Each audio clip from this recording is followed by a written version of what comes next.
Hey everyone, we're back with more M21 spoilers, this time all of the red cards, and there are some hot ones for sure. This is not one of them, however. A 4-mana 2/2 at the beginning of combat.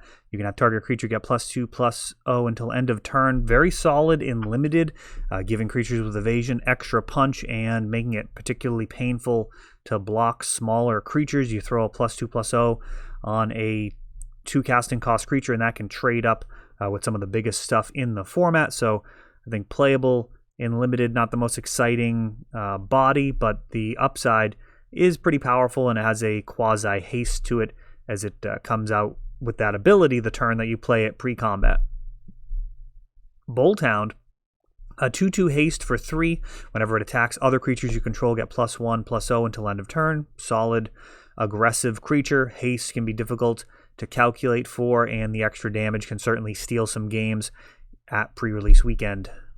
Bone Pit Brute, a common for 6 mana, 4/5 with menace, makes it difficult to block, and when it enters the battlefield, target creature gets +4/+0 until end of turn. This is a pretty big tempo swing, and it needs to be at 6 mana, but this appears to be playable in sealed to me. A Brash Taunter, 5 mana for a 1/1. It's got to have some good stuff going on, and it certainly has some fun stuff. It's indestructible, which casual players absolutely love. There's just something about not being able to destroy a creature that people really enjoy. And whenever it's dealt damage, it deals that much damage to target opponent, and you can pay 2 and a red and tap it to have it fight another creature. Just a fun design. I don't think it's particularly great. It's certainly a good blocker.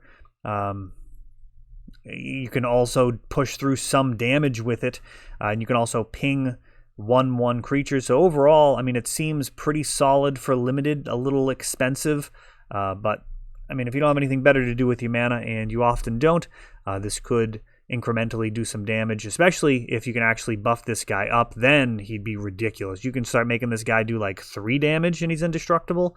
That would just be absolutely brutal. So with some equipment, something along those lines, this guy could be absolutely dominant in limited.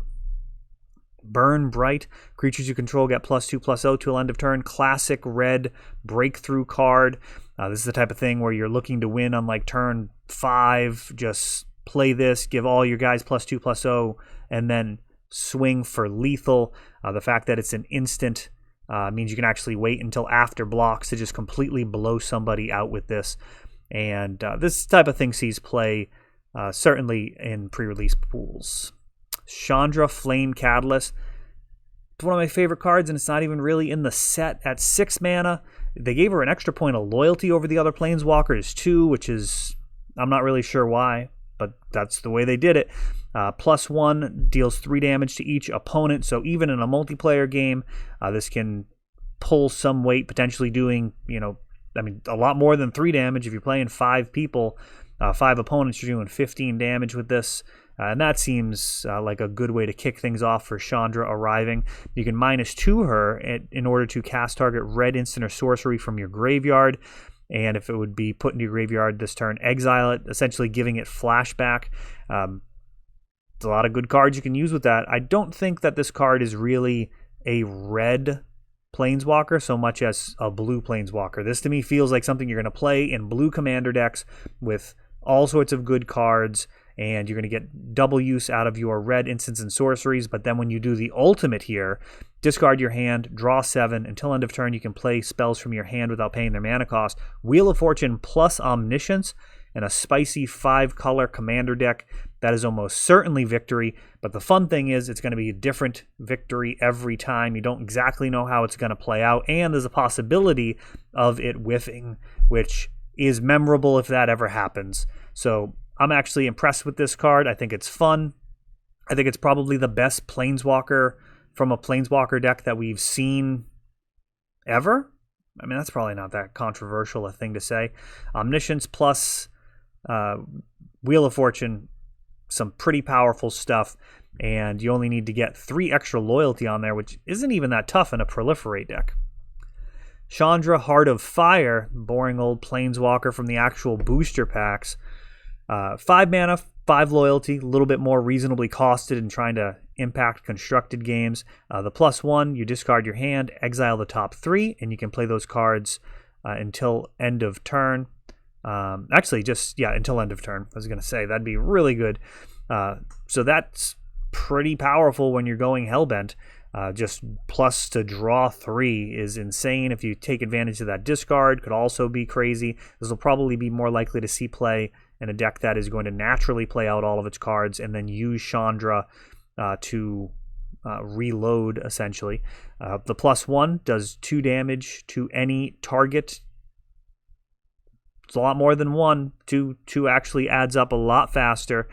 So both pluses are solid. And then the -9, you search your library for any number of red instants or sorceries, exile them, and you can cast them this turn, add 6 red mana. So probably wins the game if you've constructed your deck accordingly. It's an interesting card. I expect it to see play. I'm glad that it's 5 mana and that they're not continuing to just push super cheap planeswalkers constantly. We've certainly noticed some issues with those this past year. At 4 or 5 mana, planeswalkers not likely to be nearly as broken as when they're undercosted. Shaundra's Fire MA. This one's one of the planeswalker decks. It's a 5 mana 4/2 with haste, which is going to make some impact in those casual games. And when it shows up, you can go ahead and search your battlefield. Your library or graveyard for your planeswalker Shaundra from your pre-con there. So I think people are going to have fun with this pre-constructed deck. I'm actually looking forward to it. I've totally flipped on these planeswalker decks. Initially, I really thought that they were a poor way to go, but the reality is they're built to actually be able to be usable, and that's kind of an important thing when people are starting out in Magic, or when people are trying to teach other people how to play. It's not the easiest thing in the world to hand somebody a deck that you've built when you're starting down this journey in Magic, and then have them have fun with your deck. There's a lot of tuning that goes into it, and to have something out of the box that functions, the mana's right, and you're going to be able to make some plays like casting this Fire Maw and then the next turn casting the Planeswalker, that's really where you want to be. Shaundra's Incinerator. I really like this card. I also thought it looked like kind of like a bird or a sliver. It's clearly a dude with like Baraka arms. This card definitely is going to be attempting to see play. You're talking about turn 1 Rift Bolt, suspended, untap, cast it, do 3 to their face, lightning bolt, then you can just jam this guy, costing 6 less for turn. I mean, it's a 6/6 trampler. That's pretty freaking potent. A lot of the red creatures tend to be very small. They need small casting costs, but now they don't necessarily need small bodies, and that is super impressive. You could also use a card like Fire Blast to greatly reduce the cost of this on turn 2. Fire Blast, cast this, you're all in on a 6/6, but that could potentially be enough depending on the amount of damage that you've already done. So I'm impressed. I think this card's a very interesting printing, and I mean, it may just be a trap, but it's a card that I'm excited to find out about. Shaundra's Magmut. You can tap it to do a damage to target creature or planeswalker. It's a 2/2. I think this card's actually amongst the best bears that I've seen so far for this set. You're talking about 2/2s for 2. They're an important part of the curve for many of the aggressive strategies. The fact that this one can continue applying pressure even if it's no longer able to attack, I think is a really big upside, being able to just ping your opponent out of the game and create some inevitability after that early damage. Just making sure that one's actually in the set and not in the Planeswalker deck only. You can tell by those numbers at the bottom, the collector's numbers, if it doesn't actually show of the 274, then it's an additional printing if you're wondering where that information is coming from. Shaundra's Prowling. 2 mana, 1/3. Whenever a source you control deals non-combat damage to an opponent, it gets +1/+0 and double strike until end of turn. Very interesting card. Double strike and pumps, very significant. I don't know at 2 mana if this can end up seeing play. I would say if it was 1 mana, it'd be beyond broken. At 2 mana, maybe this is just kind of okay. It feels like a lot of the prowess creatures out there, Soulscar Mage and Monastery, Swift Spear, but at 2 mana, we'll see. I mean, it's big pumps for all of those extra spells, and certainly any of the formats that have access to free damage, things like Lava Spike, Lightning... Lava Dart, there we go. Lava Dart, just ping them for 1, flash it back, ping them again, particularly if those cards end up in the graveyard through Faithless Looting, etc. This could pile up to be a lot of extra damage. I'm just not sure of that casting cost. It's a big difference when you're talking about constructed. 1 and 2 mana in an aggressive deck is absolutely massive. Conspicuous Snoop. Everyone's excited about this card that likes goblins. We don't know what's going to happen. People are talking about playing combo decks with this guy, like goblin combo. I like him. Goblin Recruiter, Boggart Harbinger. Bunch of ways of getting goblins on top of the deck, and this guy just goes to town. When you do, you could potentially put this guy on top of a Kiki Jiki and go absolutely bananas. There's all sorts of infinite combos, and let me know in the comments how you're going to use this guy. Definitely in my top 10 for exciting M21 cards. A really interesting printing, and a 2-2 for 2. So worst case scenario, this guy's turning sideways. Best case scenario, he's picking up all sorts of skills from his peeping. Crash Through. Creatures you control gain trample until end of turn. Draw a card. This actually sees some play in Prowess in Pioneer, if I recall. It's really good in that. I played against that with a combo deck and got turn 3'd. We were in the top 8 or top 4, and he had the play from a higher seeding, and I was pretty sure I was going to win that match, given that I was on combo, and he was playing a mono red deck. Very little ways to interact. Just straight up outraced me. I had a turn 3 win. He killed me on turn 3. It's pretty good. Destructive Tampering. 3 mana to destroy an artifact, or creatures with flying can't block this turn. I don't know where this fits in. Destroying an artifact is perhaps a sideboardable effect in your sealed pool. If you're playing red, you want to keep in mind that you have this. Making it so creatures with flying can't block this turn is an odd breakthrough effect. Again, probably a card that you'll keep in mind if it's in your sideboard, but not super exciting. Double Vision, 5 mana. Whenever you cast your first instant or sorcery, copy it. And you can choose new targets for the copy. Commander Gold. People are going to have an absolute blast with this. Just fork repeatedly every single turn. The first one that you cast, you're going to get double duty. And of course, it's going to be best friends with time warp effects. Anything getting extra turns makes this completely unreasonable, as it's going to reset that turn counter, and you can just pile up all sorts of extra turns. Fiery Emancipation, 6 mana enchantment. If a source you control would deal damage to a player, we're going to do triple damage instead to any permanent or player. That's a big investment. This feels commander-ish. That's about it. You know, your lightning bolt doing 9 damage is an awful lot, but so is 6 mana. So I think people will probably have some fun with this. Maybe some kind of combos that can kill a whole table, kind of exponential damage. But that is largely for people trying to brew. As far as I can tell, 6 mana is just so much. Furious Rise. At the beginning of your end step, if you control a creature with power 4 or greater, you can exile the top of your card of your library, and you can play that card until you exile another card with Furious Rise. Essentially just getting new cards every turn as long as you have a creature with power 4 or greater.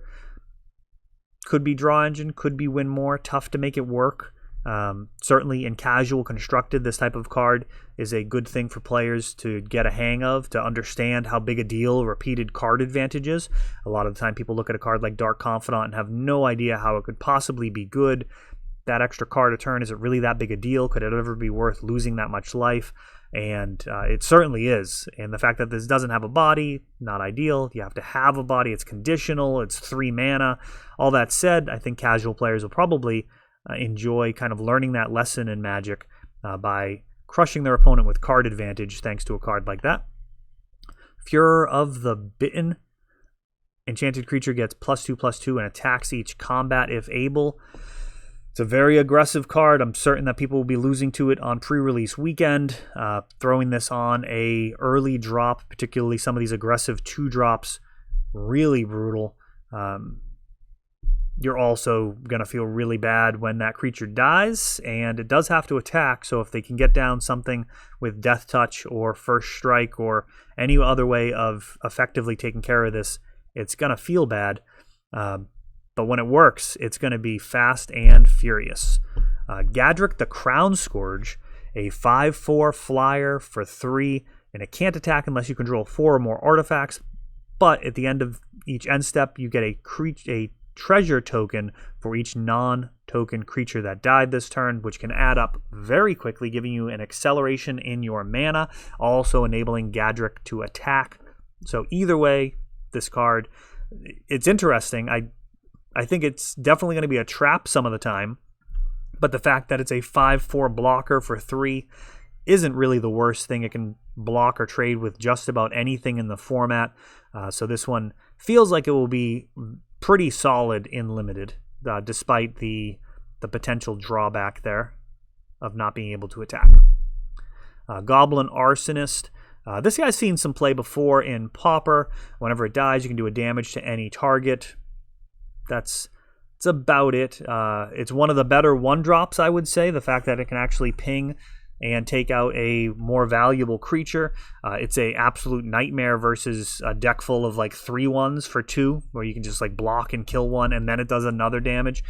So not the worst 1-drop, but 1-drops in general, usually better relegated to being combat tricks or removal in Limited. It's very difficult to have a 1 casting cost creature actually be worthwhile, and this one's, I'd say, borderline. Goblin Wizardry. Create 2/1/1 red goblin tokens with prowess. 4 mana's a lot. It's an interesting card in a deck full of a lot of instants and sorceries. This could be interesting in Limited, and you know, if you're a goblin player at heart, I'm not going to fault you for trying to make this thing work. Havoc Jester. 5 mana, 5/5. Whenever you sacrifice a permanent, it does 1 damage to any target. This card's very powerful for limited or casual play. You're sacking lands, like fetch lands, evolving wilds, that type of stuff, to be able to ping, and a 5/5 for 5 is really beefy stats. So this card, that's the type of card I would actually be pretty pleased to sleeve up, especially if I've got a bunch of different ways of sacrificing things. This could get really graphic really fast. Heartfire Emoliator, another prowess creature for 2.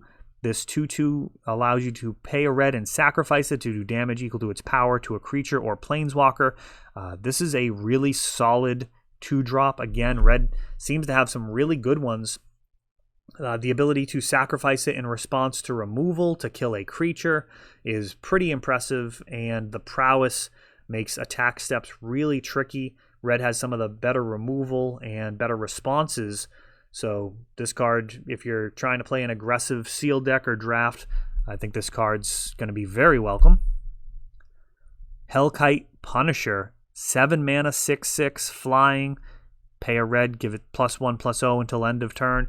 This type of creature could have been a rare back in the day, and this is just a beefy effect. Like, this is potentially fine. If your deck is looking to cap out at 7 mana, this is totally fine. You're going to be swinging for probably like 10 in the air. A bunch of your lands are going to be able to tap for red in Limited, so I would not be embarrassed of having this, particularly in sealed deck. I think in sealed, you generally are going to be happy to have a card or two that are really over the top.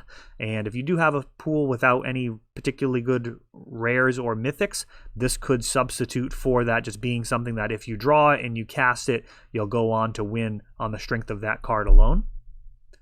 Hobble Fiend is another 2 mana, 2-power creature. This one has trample, and you can pay 1 and sack another creature to put a +1/+1 counter on Hobble Fiend. That could potentially be just fine. Of course, as I said, 2 power creatures for 2 can be solid and limited. Depending on the format, if it's aggressive enough, you can have a really solid strategy trying to apply pressure early.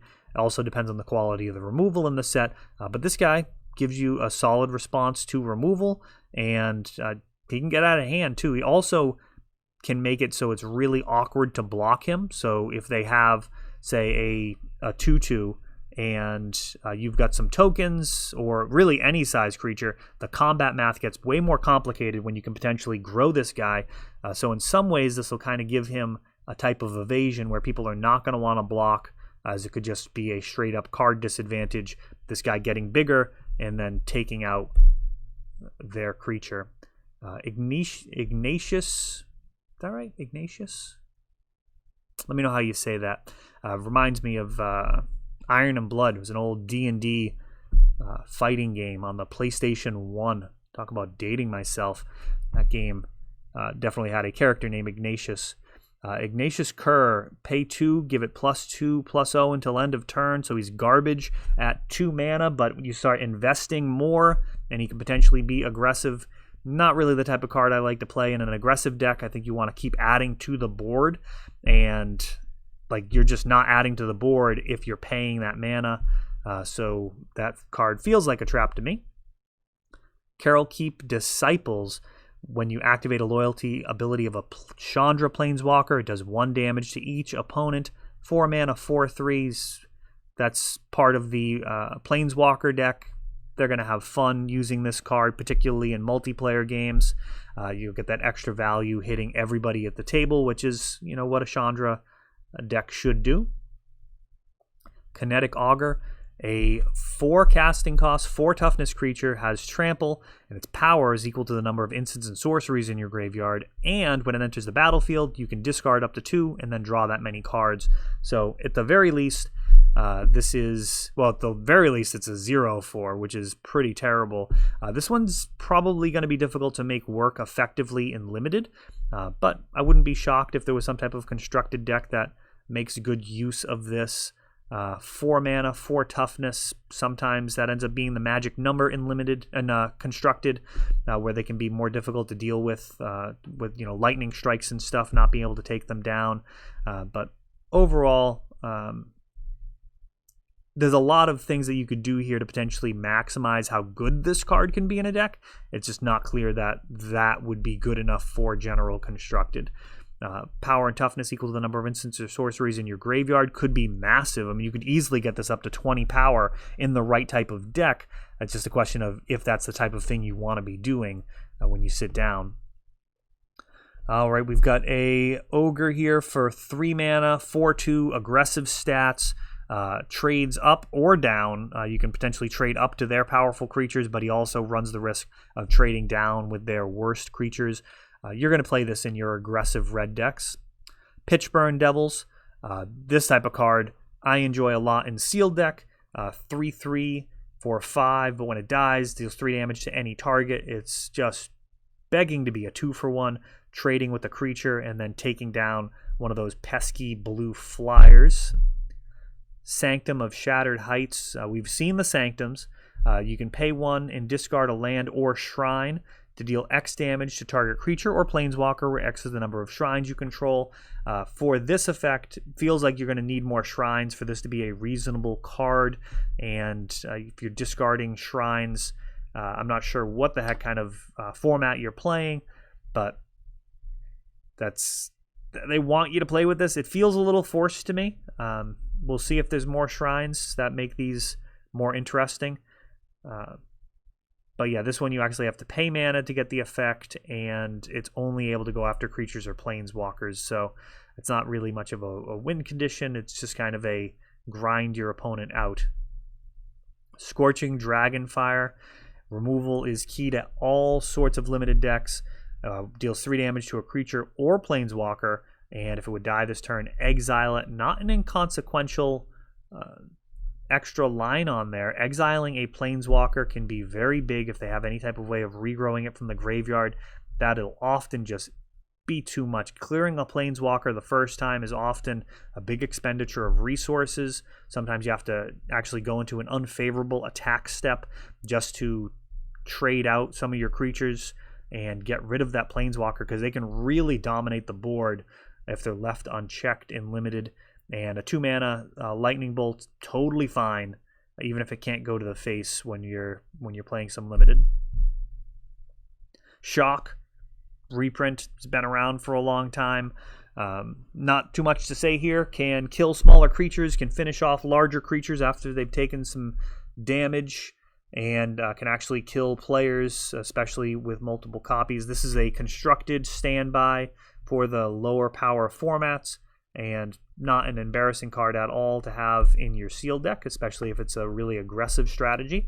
And you usually are going to be able to either kill small aggressive creatures on the ground or some type of flyer in the air with a card like that. Soulseer does 5 damage to a creature or planeswalker, and that permanent loses indestructible till end of turn. Super high premium removal here. This kills just about everything in the format, and also gets rid of indestructible, which I wouldn't be surprised if casual players end up enjoying this card. Getting rid of gods is kind of an issue, and indestructible's an interesting mechanic for new players. They love the idea of having a creature that can't be handled, but it's also a learning process to figure out how you can actually take care of an indestructible creature, actually remove them from your opponent's side. Experienced tournament players look at that and they're like, well, you can bounce it, you can exile it, you can tuck it, there's tons of stuff you can do, but when you're starting out, your toolbox is kind of limited, and this gives somebody a super clear way of getting rid of that indestructible permanent. Spellgorger Weird, 3 mana, 2/2. Whenever you cast a non-creature spell, put a +1/+1 counter. This is much stronger than Prowess. This potentially gets up to a 3/3, 4/4 from there. It is just dominating over the board and always has that threat of additional counters. So this is something that you could be proud to sleeve up at pre-release weekend. 3 mana, 3/2. When it enters the battlefield, it deals 2 damage to each opponent. Another fine aggressive creature here. Zubiria Tolzidi Caravaner, a 2/3 with haste. You can pay 1, and another target creature with power 2 or less can't be blocked this turn, and you can pay 2, discard your hand to make it until end of turn. Whenever a creature you control with power 2 or less deals combat damage to a player, you draw a card. This card could certainly do a lot of damage in limited. Maybe people will play it in Commander as well, but if you're already on an aggressive red deck, this could do a lot. The fact that it can't make itself unblockable is really not that big a deal. You're probably be happier holding this back and using that activated ability once you've gone Hellbent.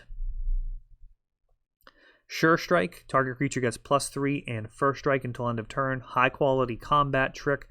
You're going to take out pretty much whatever's in front of your creature, assuming it has 2 or 3 power. You're going to be doing 6 or more damage, and that is enough to take down pretty much everything. So even better on a creature that has trample, but worst case scenario, if it's effective creature removal and sometimes player removal, as you can push through extra damage down the stretch. Terror of the Peaks, a 5 casting cost, 5 power flyer, makes it very dangerous and limited, but it also says spells your opponent cast that target terror cost an additional 3 life, and whenever another creature enters the battlefield under your control, it deals damage equal to that creature's power to any target. This is definitely where you want to be for limited. This is one of those cards that I'd be very happy to open, and not really sure how I would beat in a limited game. I mean, incredibly good stats, 5 power, flying for 5, already premium. The fact that they're going to be punished for even targeting this thing, another layer, but the highest quality type of card that you can have in sealed deck for the most part is a creature that kills other creatures. So for people that this might be their first pre-release, checking it out for the first time, doing sealed deck, creatures that kill creatures are the absolute top of the hierarchy. Creatures are what win games. Creature removal is what prevents you from losing games. Creatures that kill creatures are just the best. They can win the game for you, and they can also make sure that your opponent doesn't win. Whether you're winning, losing, whatever the board state is, that is really where you want to be. So I'm very impressed. Yeah, whenever another creature enters the battlefield under your control, it deals damage equal to that creature's power to any target. You drop a 4 power creature, and you just get to kill. Therefore, it doesn't fight, it just murders. This card, super dangerous for limited. Be very happy if you open this one at the pre-release. You're likely going to be doing quite well, regardless of the financial value of that card. Thrill of Possibility is an additional cost to cast this spell. Discard a card, draw 2 cards. This type of thing that I'll round out a limited deck with on occasion. You can hold on to the extra lands and get some value out of it. It also is an instant, which has a bunch of incentive to play instants and sorceries with all of the cards that trigger off of playing them, including the prowess cards. Traitorous Greed, classic stealing your opponent's creatures. Now, typically these effects cost 3 mana, so what this does is you gain control of the creature, untap it, has haste, that's all textbook, but also add 2 mana of 1 color to your mana pool. So interesting card design. Usually these type of effects are done on the last turn of the game. You just steal their single blocker and then attack with all your guys, and it's just a complete blowout. The fact that this costs 4 mana makes it tougher to do, but it also kind of fixes your mana a little bit. So, odd choice. I'd probably have been fine with this just costing 3 mana if I was trying to play an aggressive red deck, but I'm not going to turn my nose up on stealing their best creature and crossing that finish line out of nowhere. Transmogrify. This is spicy. For those who've never seen Polymorph, what you can do is build a creatureless deck, or almost creatureless deck. You play a single creature, and the question is, well, how do you get rid of the creatures, or how do you get creatures into play? And there's a bunch of ways of doing that. There's even one in standard right now. There's a red land, dwarven something. If you have 3 other mountains, when you play it, you get a 1/1 token, which would turn on Transmogrify on turn 4. Actually, like, you can just naturally play this out and get the best card in your deck.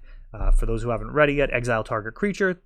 That creature's controller reveals cards from the top of their library till they reveal the creature, put it into the battlefield, and then shuffle the rest of their library. So if you only have a single creature in your deck, or a couple copies of that creature, that way if you draw in your hand, you're not just out of the game.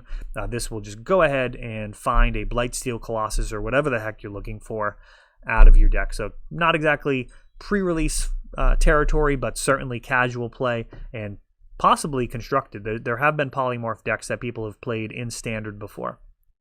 Turn to Slag, 5 mana to do 5 damage to target creature and destroys all the equipment on that creature. This is potentially playable in sealed deck. Might be a little too slow for draft. We'll find out what the format looks like. But killing a creature and the equipment can be extremely punishing. 2-for-1s are what dreams are made of, and this one certainly is looking to live the dream, kill their best creature and the equipment that they greedily attach to it. Turret Augur, 4 mana, 4/3 with reach. When it enters the battlefield, if you control another creature with power 4 or greater, it does 2 damage to each opponent.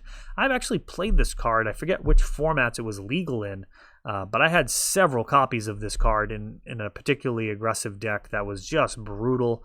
It was kind of a little more mid-rangey, as I had the curve a little bit higher, but just Turret Augur into Turret Augur, and I think I had some hasty large creatures as well, and those were some quick games. Unleash Fury, double the power of target creature until end of turn for only 2 mana. At 1 mana, this would be almost vintage playable. We play Berserk. We play in Legacy. We play Berserk as well for the Infect deck. It's a fun effect, fun art. Potentially going to just end the game when you play it. So, I mean, not as good as many of the other combat tricks, but on a beefy creature, this really does push through a lot of damage. If you're getting 4 or 5 extra damage out of this, that could be very powerful. Volcanic Geyser, great removal. the fact that it can kill players is really big. At XX, red X, this can absolutely just end the game. When you're playing red, having this in your deck means that you're never really out of it as long as you got off to a reasonable start, as you can potentially just burn them out. Even if you're flooding, when you draw this volcanic geyser, you're potentially going to do, like 8 damage to their face and just end the game on the spot. So that's another card that I'd be happy to have in my sealed deck. Volcanic Salvo, a 12 casting cost card with a cost reduction. It costs X less to cast, where X is the total number of creatures you control, and it does 6 damage to each of up to 2 target creatures and or planeswalkers. That is just going to be so much mana. I mean, 12, like, what are you taking, 3 or 4 off of that? You're still paying a ton of mana. I think this is more of a commander card. That's about all I can say. I love cards that do like damage to 2 creatures like this, but this cost is just so high. I'm not sure I would always play this if I was playing red, just because of how prohibitive that cost is. I mean, that is really a lot to start from. 12 and then working down from there. I mean, that is a ton. And that is all of the red cards. We'll see you tomorrow with, let's see, red-green. I think we're just going Wooburg order here. So we'll see you tomorrow for those, and we're going to be starting the Jumpstart spoilers as well. Those are looking super spicy. I'm actually a little jealous of my future self as we're going through this Core 21 stuff, and Jumpstart is just putting all sorts of goodness on the table, but we'll get to that in due time. Thanks for watching, guys.